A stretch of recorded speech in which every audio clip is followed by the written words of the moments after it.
meeshaan waxa weeye dad badan oo madow badan baa jooga oo mataqaanaa inta badan soo galay waddankan baa gumaystay waa mashaa wax badan ma samayn dadka saas ma baran waa xawliyiin waa dad iska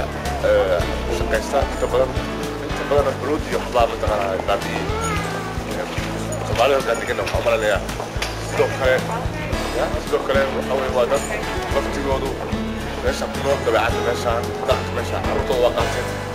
dad badan baa jirta soomaalida saas kale mataqaanaa waxba baran suuqa ku jirta maxaa maamulkooda waqti hore isugu dambeeyeen xiriir balan lahayn way soo saamaysay dhaqanka meeshaan ka jira badan baana saameeyey ama ugu liidan xataa xagga businesska iyo ganacsiga iyo ya ka ugu liita baan nahay ugu hooseeya kastoo aan dadka maalinta lagu sheego ni si fiican dadka lagu jirin ma garan karo dhinaca iska Scandinavian kana kawar mid wey waa ka sii daa ma dhinaca Scandinavian ka meeshaan waxaa jira markaa oo ka guuray ingiriiska maraykanka meelahaas runtii koley inkastoo aan nahay dad Soomaali oo maalinta ma garan karo haddana sababaha sababtaa mujtamacka u baahan yahay marka hore haddii la dejiyo uu ka dogo kala joogkiisa iyo waxa furan inuu mataqaanaa darso oo ogaado ay meeshaan dhaqanka noocaas looga dhaqmo in waxaad moodaa dadkii qaarna inay qaarna isla qabsan ka tageen u arkeen meel khatar ugu sugan quwadkooda ama noloshooda waa isbedelayeen waa mataqaanaa saameeyey hadda anigoo kale waa dad guuray jarmalka runtii laba wadano yurub oo isku mid ah weeye haddana markaa fiis dhinacana kuwaana ku fiican dhinaca kuwaasa ku fiican marka dhinac ay kuwaas ku fiican baa aniga doortay adiga masaa deganeed halkaa halkaan holan waxaan deganaa ugu yaraan 8 sano halkaan Holland bismillah marka 8 sano waxba jaanis ma helin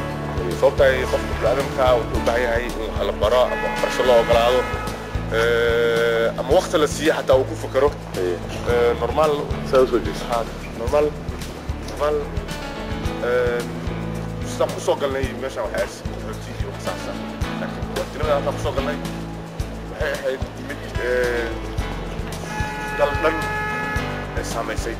markaan dadkaa soo dhex galnayna dee waqti waxaan ajnabiga laga necab yahay waa loo baahnay waddanka Yurub ay sabaati u hayd ajnabi marka waxay noqotay inaan mataqaanaa wax walba ay cariri noqdaan maadaa waxbarashada inkastoo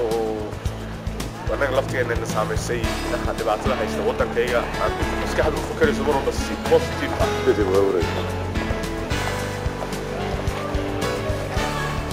go hay dad badan baa ku nool meeshaan sidii la tahay kulay nin walba waa jecel yahay dalkiisa ku noqdo iyagu inkastoo ay na weydiiyaan dalkaaga gorma ku noqon doontaa su-aasha ugu badan ay tahay dalkaaga noqdo laakiin waxay la tahay aniga qof walba inuu jecel yahay dalkiisa anugu kulay aragti ahaan nin weyn baa ku nool Yurub dhulkaygiina waan dareensanahay siduu arkaa siduu yahay siduu hadda ku dambeeyo dadka bulutiga ahaan matalaya sidii bulutiga adduunku ka yahay sidii ay ku socoto sidii ay noqon doonto haddana markaa fiirisa aragti dheer oo bilaha 50 sano 100 sano waxaan dareemayaa inaan ku dambayno